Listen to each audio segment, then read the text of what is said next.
Sebelumnya, di sekolah berhantu. Aku kayak pernah lihat cewek ini. Lihat di mana?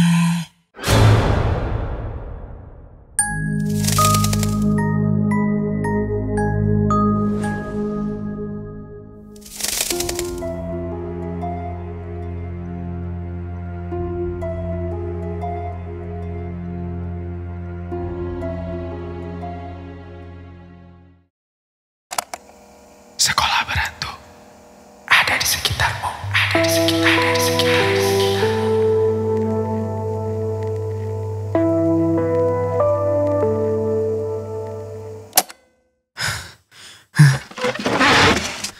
Kenapa tiba-tiba ada suara perempuan?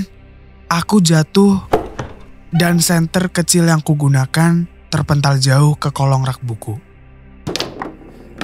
Kamu siapa? Bukannya menjawab pertanyaanku, sosok perempuan di depanku malah makin mendekat. Kamu mau apa? Dia masih gak menjawab, tapi terus mendekat ke arahku. Pergi! Jangan mendekat! Astaga! Kenapa dia malah ketawa? Bob, lo kenapa pergi sih? Begitu berhasil mengambil senter, aku langsung membalikan badan dan mengarahkan cahayanya ke sosok perempuan di depanku. Siapa kamu sebenarnya? Aku benar-benar kaget karena tiba-tiba di pintu. Ini saya. Suaranya kok laki-laki? Itu Kamu ngapain di sini? Ini bukan area belajar. Pak Dono. Tapi tadi aku yakin banget siluet yang aku lihat adalah perempuan. Pak Dono membantuku bangun lalu menyuruhku menunggu di ruangannya. Walaupun udah 6 bulan kenal sama Pak Dono, ini pertama kalinya aku masuk ke ruangannya. Ruangan ini sebenarnya cukup luas, tapi jadi kerasa sempit gara-gara penuh sama buku. Aku curiga ini adalah koleksi pribadi beliau. Dan kebanyakan ini adalah buku sejarah. Waktu Pak Dono masuk,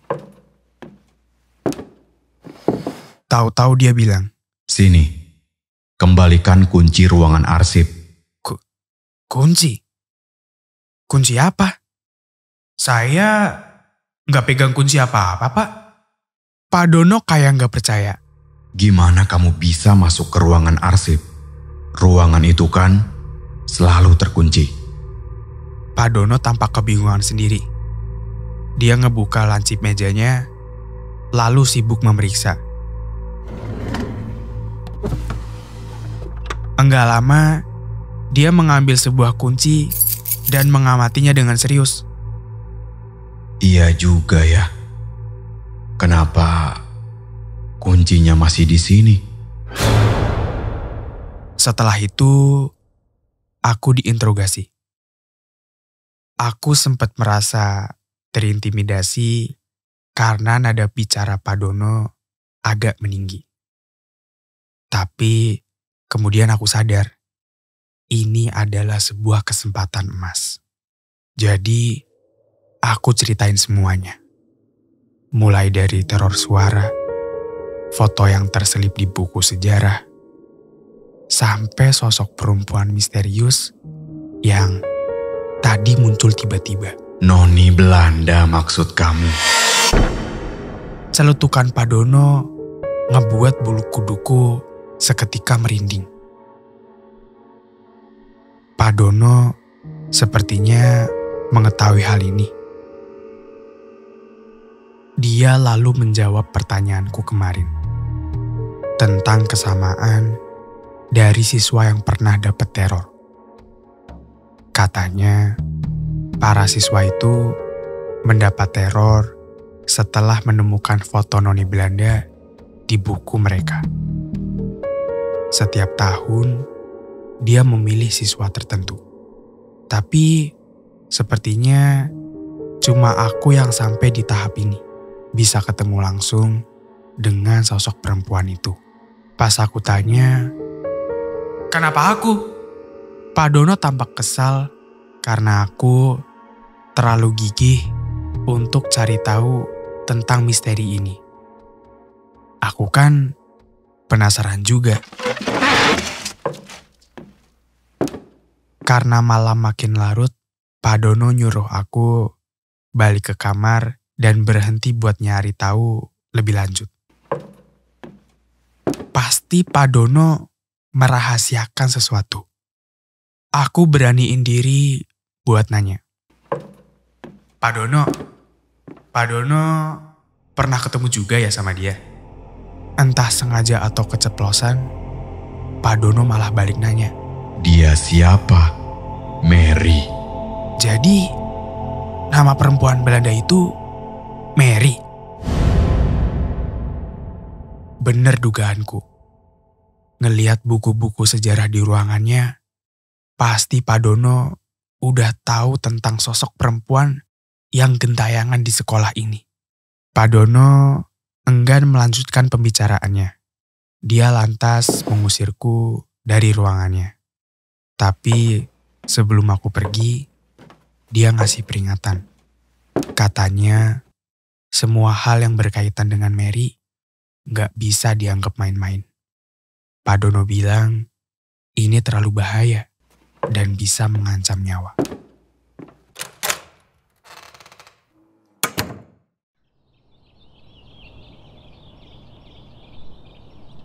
Paginya, aku ceritain hasil perbincanganku dengan Pak Dono ke Bobby. Si penakut Bobby malah nyuruh aku buat nurut aja sama Pak Dono. Banyak pertanyaan yang bikin aku penasaran. Kira-kira Mary ini siapa? Apa yang mau dia komunikasiin? Kenapa dia gentayangan di sekolah ini? Dan apa yang sebenarnya disembunyiin sama Pak Dono? Aku juga bilang ke Bobby, kita bisa jadi pahlawan buat sekolah kita, Bob. Emang lo gak mau dikenang sebagai pahlawan? Sambil siap-siap berangkat ke kelas, Bobby jawab. Iya kalau berhasil. Tapi kalau gagal, yang ada, kita nih bakal mati konyol. Gua sih ogah. Kayaknya si Bobby masih percaya sama omongan Pak Dono. Bahwa hantu Mary ini bisa mengancam nyawa.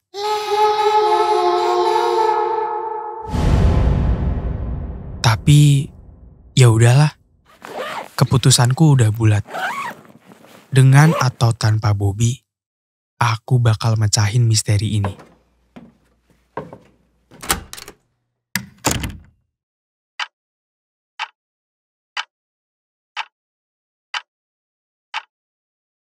Malamnya, aku kebangun tiba-tiba gara-gara mimpiin si hantu Mary. Di mimpiku, dia adalah seorang perempuan dari kalangan pejabat Belanda yang diam-diam suka menyiksa lelaki pribumi. Ya, ini cuma mimpi.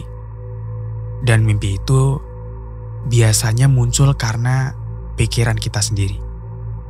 Aku ngambil buku tulisku dari laci. Lalu mulai coret-coret dan nyari benang merah dari kasus ini. Sayangnya, informasi yang aku dapetin terbatas. Banyak pertanyaan yang perlu aku cari tahu jawabannya. Aku harus ketemu Pak Dono.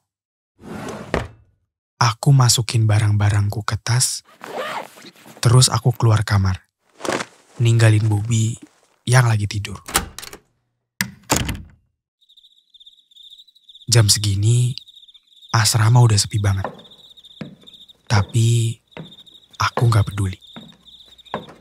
Ini kesempatanku buat ngumpulin lebih banyak informasi untuk mecahin misteri ini. Langkahku semakin cepat. Aku takut karena Pak Dono keburu pulang dari perpustakaan. Anehnya, aku ngerasa kayak ada yang ngikutin aku di belakang. Aku berhenti sebentar. Jangan-jangan ini hantu Mary. Dia ngikutin aku. Kalau ini beneran dia, mungkin sekalian aku ajak ngobrol dia. Tapi gimana kalau Pak Dono benar? Bahwa dia bisa mengancam nyawa. Suara langkah kaki itu semakin dekat. Pelan-pelan, aku nengok ke arah belakang. Dit, gue ikut ya. Hah? Bobby? Sialan. Bikin deg-degan aja nih orang. Bobby bilang, dia emang gak suka sama hal-hal mistis. Tapi katanya dia gak bisa biarin aku buat nyelidikin ini sendirian. Sambil jalan bareng ke arah perpustakaan, Bobby ngomong sambil bisik-bisik. Lo inget gak cerita Pak Untung, guru sejarah? Katanya kan bangunan sekolah ini tadinya adalah sebuah klinik. Dan klinik itu tutup setelah ada insiden meninggalnya seorang laki-laki pribumi. Kalau dipikir-pikir ya, bisa jadi ini ada kaitannya dengan Mary. Dibunuh sama Mary? Kecurigaan Bobby kok mirip ya sama mimpiku tadi. Tapi ini semua masih asumsi. Aku harus cari tahu segera ke Pak Dono. Sesampainya di perpus, kami lihat sekeliling udah bener-bener kosong. Cuma tinggal satu orang dan itu bukan Pak Dono. Agak kecewa sih. Katanya Pak Dono udah pulang duluan karena gak enak badan. Tapi Pak Dono nitipin sesuatu buat kami. Katanya ini buku bisa ngebantu menjawab rasa penasaran kami. Ini apa? Petugas perpus tersebut kemudian pergi.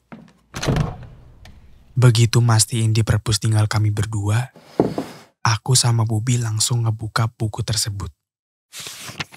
Dari buku inilah misteri hantu Mary akan kami pecahkan. Di halaman pertama, nggak ada foto atau gambar apapun. Cuma ada secari kertas yang isinya tulisan Pak Dono. Yaitu, ini bukan kasus sembarangan. Sepintar apapun kamu, gak bakal bisa mecahin kasus ini sendiri. Sebelum lanjut ke halaman selanjutnya, saya sarankan kamu libatkan teman-teman yang lain. Hah? Maksudnya apa? Ngebaca tulisan itu, aku sama Bobby diskusi. Lalu kami sepakat bahwa ngajakin teman-teman yang lain gak bakal ada gunanya. Tetap aja, ujung-ujungnya kami berdua yang bisa mecahin kasus ini. Jadi, kami putusin buat ngebuka halaman selanjutnya. Siapa sebenarnya Mary? Apakah dia benar-benar perempuan yang... Perpustakaan tiba-tiba gelap. Aku sama sekali gak bisa lihat apa-apa. Mana gak bawa senter lagi. Bob, kok lampunya mati? Bobby langsung panik dan ngajak aku buat balik ke kamar. Tapi gimana cara kita balik ke kamar, Bob? Ini gelap banget dan gak kelihatan apa-apa. Aku minta Bobby buat jalan di depanku. Pas udah jalan beberapa langkah, aku mastiin sesuatu ke Bobby. Bob, bukunya lo bawa kan? Hah? Gue pikir bukunya lo yang bawa, Dit. Bob, lo tunggu sini bentar ya. Aku gak peduli. Meski gelap gulita, aku terus periksa setiap meja yang aku lewatin tadi. Begitu aku temuin bukunya, aku tiba-tiba bingung. Bob, lo di mana? Aku ngomong pelan-pelan, takut nimbulin keributan. Aku ngerasa ada yang nyentuh pundakku. Syukur deh.